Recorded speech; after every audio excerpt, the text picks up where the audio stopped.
प्रणाम नमस्कार, कैसन बनी लोगिन। तो आज हम लेके आयल बनी मटर के रेसिपी। मटर के छोला कहीं लोगिन, चाहे मटर के घुगनी कहीं लोगिन। हमनी के बिहार में एकरा के घुगनी भी कहेला। तो देखी लोगिन, ये बहुत ही चटपटा, बहुत ही स्वादिष्ट होखेला और बहुत ही तीखा होखेला। और ये एकरा के रोटी, पूरी, चिवड़ा कुछो के साथे परोस सकत बनी लोगिन। बहुत ही चटपटा, बहुत ही स्वादिष्ट लगेला। अगर मन करे तो ऐसा हूँ लेके थोड़ा सा खा सकत बनी लोगिन। ऐसा हूँ बहुत टेस्टी होखेला ये। बहुत ही चटपटा, स्वादिष्ट, तीखा बन के तैयारी होखेला। एकरा के हमनी के बिहार में मटर के घुगनी कहेला। तो जैसे कि सीजन अभी जा रहल बाटे मटर के, फ्रेश जौन ताज़ा मटर मिलेला ओकर सीजन जा रहल बा। फ्रोजन मटन तो हमेशा मिलेला। तो काहे ना ई चटपटा रेसिपी बनावल जा। तो देखी लोगिन, मटर जौन बा पाकल शुरू हो गइल बा। रोलन देख सकत बानी लोगिन, एमे हरियर हरियर मटर में थोड़ा थोड़ा पीला पीला मटर भी दिख रहल बा। एकर मतलब ई पाकल शुरू हो गइल बाटे। तो चली लोगिन, ई चटपटा घुगनी के रेसिपी बनावल शुरू कइल जा। तो मटर के घुगनी बनावेला देखी लो, यहाँ पे कुकर ले ले बनी और एमे डलाई सरसों के तेल। तो बिहारी रेसिपी है, बिहारी घुगनी के रेसिपी। तो एमे सरसों के तेल ही पड़ी। बिहारी कोनो रेसिपी में सरसों के तेले डलाला। आ यहाँ पे थोड़ा सा गरम मसाला ले ले बनी, 3-4 गो सुखलका मरचा बा, 2 गो तेज पत्ता बा। तो ये सबके हल्का सा भून रहल जाई, चटका रहल जाई तेल में। देखी लो, तो ये बढ़िया से चटक गइल बा। अब यहाँ डाल दिए प्याज। तो प्याज मोट काटी चाहे पातर काटी, कोनो फर्क नहीं है। काहे कि एकरा के हमनी के कुकर में बनावत तनी सन, तो एमे सीटी लागी, उससे उगल जाई। तो एकरा के बढ़िया से मिला लेवे के बा, भून लेवे के बा। तो देख लो प्याज जौन बा एकदम गुलाबी हो चुकल बा, भुना गइल बा। थोड़ा सा एकरा के ज़्यादा नहीं खे भुने के, इतने तक ले रह देवे के बा। तो अब का कैले, यहाँ मटर डाल दिए। आ मटर के भी थोड़ा देर भूनल जाई, काहे कि ओकर जौन हरी हरी होखेला उ खत्म हो जाओ। देखी लो, तो मटर के ऐसे ही छील के धो ले रहनी है।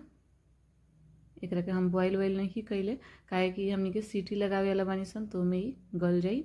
आ उतना भी अभी पाकल नहीं खे जे अगर सीटी नाहियो लगा के एकरा के कढ़ाई में भी बनावली तभी गल जाई। तो एकरा के थोड़ा देर के लिए भून रहल जाई, ताकि एकर हरी हरी जौन बा उ खत्म हो जाए। देखी लो, बढ़िया से चला लेहल जाओ। मटर जौन बाटे भुना गइल बा, एकर और हरी हरी जौन बा वो भी खत्म हो गइल बा। वो लोग देख सकत बनी लो। तो अब यहाँ टमाटर डाल देहल जाई। तो ये 2 गो छोट टमाटर रख पाकल, एकरा के काट ले बनी। तो एकरा के बढ़िया से घुगनी में मिलावल जाई मटर के साथे।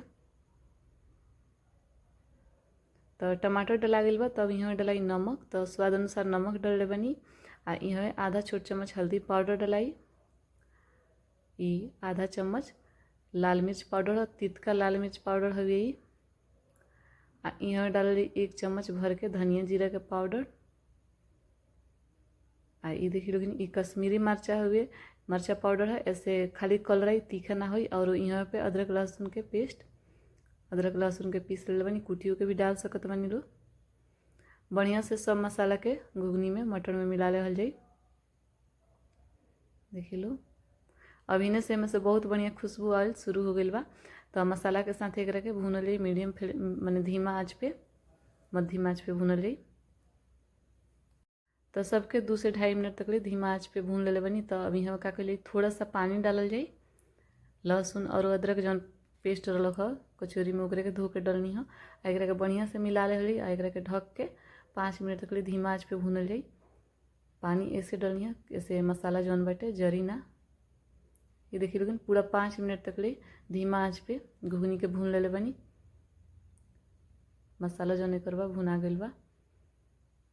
देखी लो, और ये नीचे से लागल भी शुरू हो गइल बाटे। तो एकरा के बढ़िया से चला ले जाई, मिला ले जाई।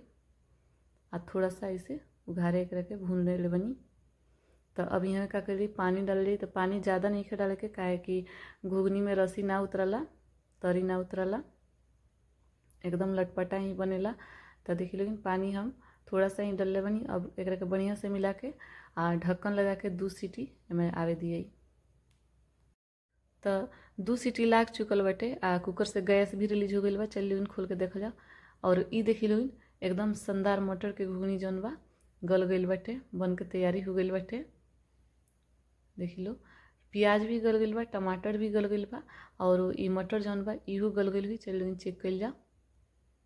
और ई देखी लो कितना बढ़िया से ई गल गइल बाटे मटर। तो आज के जला दिले बनी। देखी लो, ये डबकल शुरू हो गई बटे। तो अब यहाँ का कैली आधा चम्मच गरम मसाला पाउडर डलाई, ऐसे घुगनी के स्वाद जौन बा वो बहुत बढ़ जाई, बहुत ही स्वादिष्ट घुगनी बन के तैयारी हुई। तो एकरा के गरम मसाला के का कैली बढ़िया से मिला ले हली घुगनी में, देखी लो बढ़िया से चला लेनी है, मिला लेनी है। आज के तेजे रख ले बनी, ऐसे ही हुई कि जौन एक्स्ट्रा पानी बा थोड़ा सा भी तो जल जाई। ढक्कन लगा के एक 4 से 5 मिनट तक ले पका ले जाई।